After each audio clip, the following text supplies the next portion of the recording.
faire une vidéo avec Parissou. Et on va faire une vidéo que de base je voulais l'appeler comment vivre une vie intéressante, enfin comment avoir une vie intéressante de manière générale.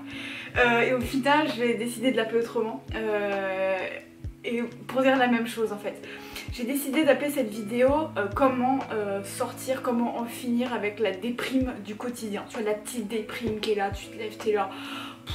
Tu vois, genre, c'est un sujet, j'en ai pas mal déjà parlé dans des vidéos du type que faire si je déteste ma vie, machin machin. J'ai parlé déjà souvent de ce sujet là parce que on parle beaucoup de santé mentale ici chez Mes Anges et forcément que la déprime du quotidien c'est un problème auquel on fait tous face, pour certains beaucoup plus que pour d'autres. Il faut savoir vraiment une chose, c'est que s'il y a des gens qui regardent mes contenus et qui sont en dépression, les gars, là moi j'ai jamais été en dépression, ok?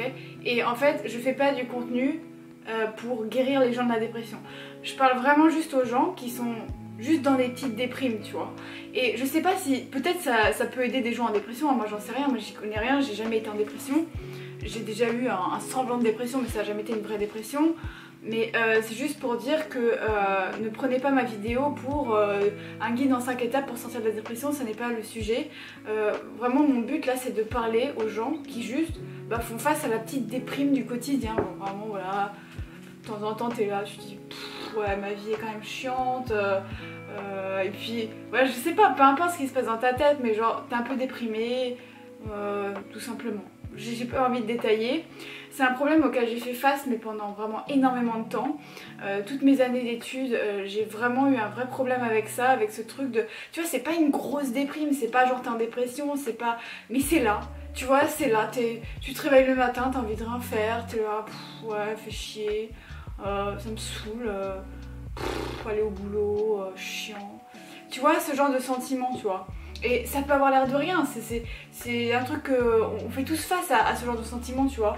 Mais c'est là, et quand c'est là trop longtemps, ça commence vraiment ça commence à saouler, surtout quand tu te dis, voilà, j'ai qu'une vie, one life, pourquoi est-ce que je perdrais mon temps à juste être là, ouais. Surtout quand tu regardes en plus sur les réseaux sociaux, peut-être t'as des amis qui postent leur bonheur sur les réseaux sociaux, qui te montrent à quel point ils ont des vacances géniales, etc. etc.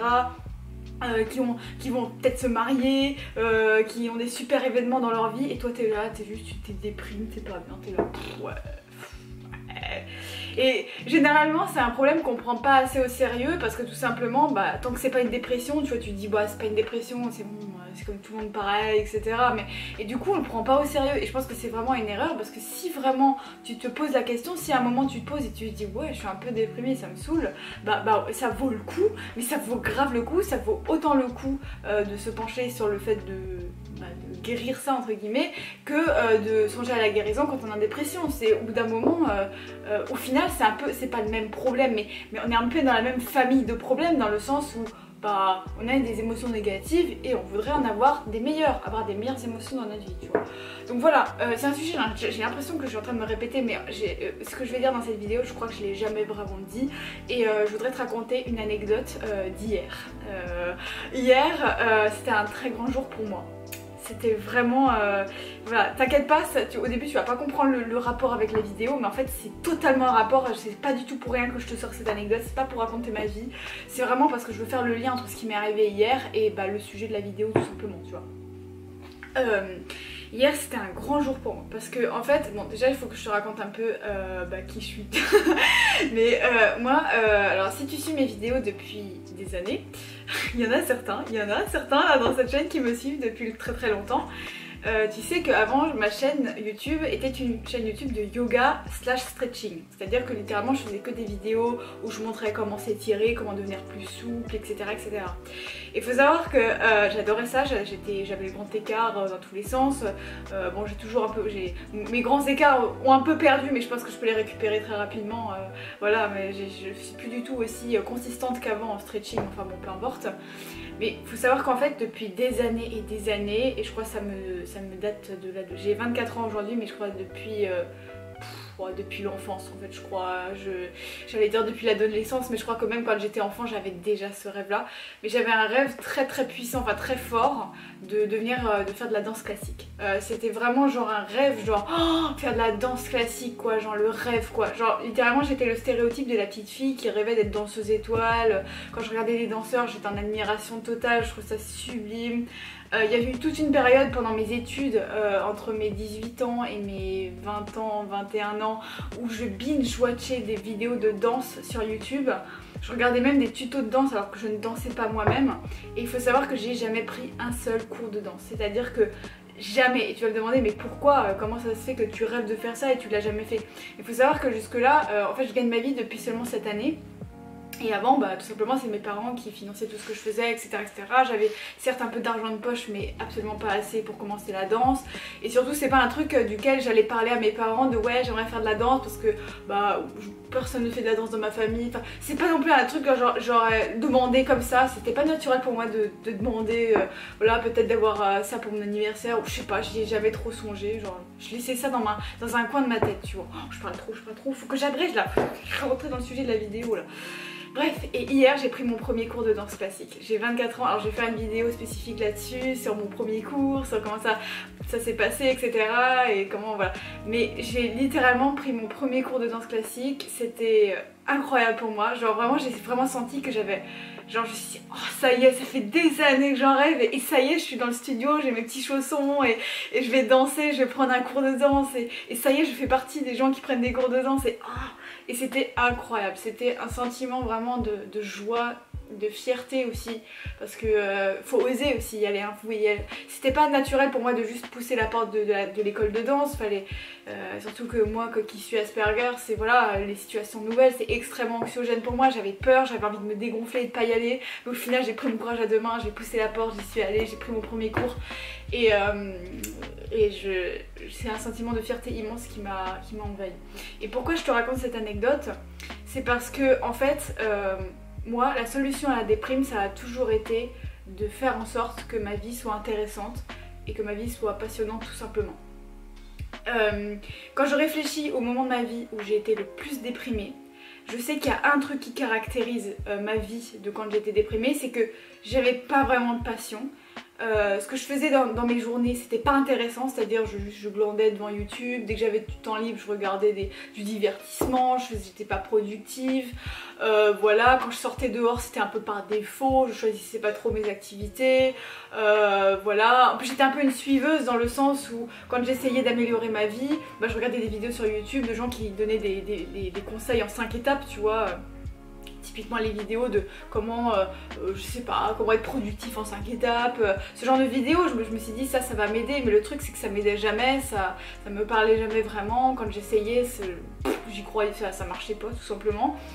Et voilà, j'essayais pas de trucs par moi-même, j'essayais juste de copier ce que faisaient les gens sur les réseaux, mais je faisais pas les trucs qui allaient marcher sur moi en fait, tout simplement de manière plus personnelle, tu vois. Et en fait je me rends compte que ma vie aujourd'hui, et même si des fois voilà, je peux toujours faire des attaques de panique, il y a toujours des moments plus ou moins difficiles, mais globalement je me sens vraiment genre épanouie. Pourquoi? Parce que les activités qui remplissent mes journées sont passionnantes, tu vois.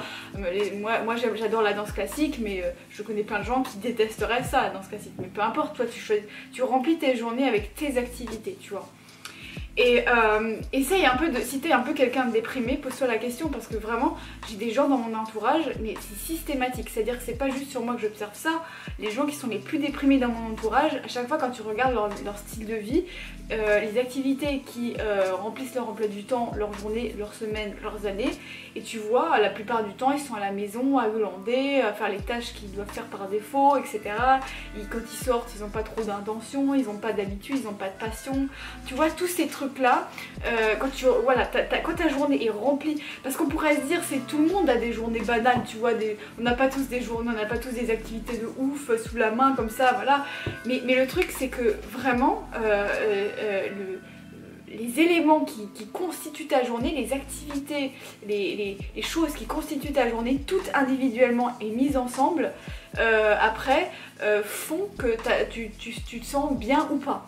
Et c'est vraiment, c'est délirant en fait, hein. C'est aussi simple que ça en fait finalement. Tu regardes ta journée, tu regardes ce qui compose ta journée, et voilà. Et attention, je vais revenir sur mon anecdote sur la danse parce que j'ai noté quelque chose d'extrêmement intéressant à ce sujet. Hier, je me sentais un peu déprimée, hier matin, parce que j'ai eu mon cours de danse le soir. Et pendant la journée, je me suis sentie pas terrible. J'étais très stressée parce que bon, déjà le premier cours de danse, mais aussi parce que je devais appeler quelqu'un pour régler un problème administratif. Ça s'est pas très bien passé. En plus, je déteste téléphoner. Bon, c'était vraiment genre, j'étais dans un mood mauvais. C'est-à-dire, j'étais mauvaise humeur, j'étais très stressée. J'avais peur, j'étais pas bien. Enfin bref, j'ai des émotions négatives sur émotions négatives. Et le truc, c'est que je me suis forcée à remplir ma journée d'activités passionnantes. Donc j'ai filmé un max de vidéos pour cette chaîne YouTube, je me suis promenée, j'ai cherché des nouvelles recettes à faire, etc. Et bien entendu, je suis allée à mon cours de danse sans me dégonfler. Hein. Voilà, parce que de base, j'avais presque envie de me dégonfler et de pas y aller. Hein. Je vous le dis, j'avais vraiment peur. Et je me suis dit, ok, hop, c'est bon, hein, no fear, on y va, j'ai pas peur, voilà. Et j'arrive à la fin de la journée et j'étais certes un petit peu genre ouf, le bordel dans ma tête, surexcitée, etc. Mais j'étais fière de moi. Et aujourd'hui, quand je repense à la journée que j'ai eue hier, je me dis mais c'était vraiment une bonne journée. Parce que ok, j'ai stressé, ok, il y a eu des émotions difficiles et négatives, mais ce qu'il en reste, c'est la fierté. Ce qu'il en reste, c'est ça. Donc peu importe, oui j'ai stressé, oui j'ai eu des émotions négatives, mais ce qu'il en reste, c'est de la fierté. C'est ouais, j'ai bien avancé sur mon chant, j'ai bien avancé sur ma chaîne YouTube, je suis allée à mon premier cours de danse. Qu'est-ce que je peux demander de plus? C'était parfait, tu vois. Et ce que je veux dire avec ça, avec cette partie-là de la vidéo, c'est vraiment que le but, c'est pas d'éliminer les émotions négatives. Tu vois, quand je fais une vidéo qui s'appelle comment en finir avec la déprime ou ce genre de choses, tu vas jamais en finir avec les émotions négatives. Il y en aura toujours. Et j'ai envie de dire, heureusement qu'il y en a parce que les émotions négatives sont aussi un ciment pour tes émotions positives. Et ça, on n'en parle jamais. Mais sans émotions négatives, tu peux pas profiter de la puissance des émotions positives. Tout simplement parce que, par exemple, la danse, si j'étais pas du tout stressée par le fait d'aller à mon premier cours de danse, si c'était facile pour moi de juste, voilà, appeler l'école et dire oui, j'aimerais bien prendre des cours et hop, j'y vais, je suis zéro stressée, j'aurais pas été fière de moi parce que tout simplement, j'aurais eu rien à surmonter, je serais juste allée puis je me suis dit ah bon du coup je suis allée à la danse, bon. Tu vois, j'aurais été indifférente à ça, mais là comme c'était un truc flippant, comme c'est un truc qui me faisait stresser, je sentais que je sortais de ma zone de confort, que j'affrontais mes peurs et du coup j'ai ce sentiment d'accomplissement qui va avec le fait de surmonter des émotions négatives pour faire quelque chose de bien. Et c'est comme ça que tu te rends compte qu'en réalité mes émotions négatives étaient un ciment pour l'émotion positive qui me submerge actuellement, qui est celle de la fierté. Tu vois, donc vraiment vouloir éradiquer les émotions négatives, c'est pour moi une vaste bêtise parce que finalement ça fait partie aussi du fun, ça fait partie du process de rendre ta vie intéressante. Donc vraiment, moi je te le dis, c'est personnel, tu prends ce que tu veux de cette vidéo, mais pour moi vraiment, avoir une vie épanouie et vaincre la déprime, c'est avoir un quotidien intéressant. Ça veut dire que tout ce que tu remplis ta journée avec des choses intéressantes. Et tu vois, dernièrement, voilà, là je suis toute seule à la maison, du coup je fais énormément la cuisine et la cuisine fait partie aussi des activités très intéressantes que j'aime rajouter à mes journées, mais quand même tes repas ils sont intéressants. Quand t'as vraiment genre pris le temps de faire un bon repas, un bon dessert, tu vois, t'as tout cuisiné toi-même, t'es en mode voilà, t'es fière déjà de ce que t'as produit, t'es fière des progrès que tu fais en cuisine, tu prends du plaisir à manger le bon plat que t'as préparé. Tu vois, c'est vraiment ce process de rendre intéressant un truc que peut-être t'as négligé. Par exemple la nourriture, peut-être toi tu vas juste acheter un truc tout fait chez Picard, tu le fous dans ta poêle comme ça vite fait et tu l'avales sans trop y réfléchir, tu vois. Essaye de te dire voilà, ce moment qui est tout simplement nul et inintéressant actuellement dans ma vie, est-ce que je le transformerai pas en un moment vraiment intéressant, tu vois.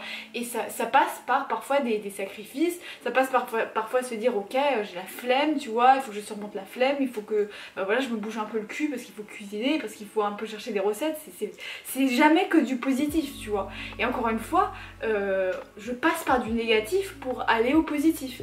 C'est-à-dire que voilà, je surmonte la flemme, tu vois, de cuisiner, qui est un truc négatif, la flemme, tu vois, pour aller vers un sentiment de positivité qui est tellement plus grand et plus comment dire, plus important finalement, qui est celui de me dire oh là là c'est trop bon ce que je bouffe, oh faudrait que je fasse goûter à mes amis, oh là là, oh, c'est trop bien, bref tu vois. Voilà, donc j'espère que cette vidéo t'aura aidé si tu déprimes au quotidien. Moi voilà, c'est ce qui a marché sur moi. J'ai absolument pas copié-collé une vidéo ou un truc que j'ai vu sur internet ou dans un bouquin, c'est juste mon expérience personnelle. Et encore une fois, moi je te dis, les réponses je les ai pas trouvées sur des vidéos YouTube ou dans des bouquins, je les ai vraiment trouvées en testant des trucs moi-même, et c'est le résultat de ces tests que j'ai envie de partager sur cette chaîne. C'est pour ça que je fais ces vidéos, c'est pour vraiment partager un truc qui a marché sur moi mais dont on parle peut-être moins ailleurs, tu vois, et qui pas pourtant sur moi c'est le seul truc qui a des résultats vraiment concluants, tu vois. Voilà, donc la vidéo se termine là et je te dis à demain pour un nouveau contenu. Salut, Zap.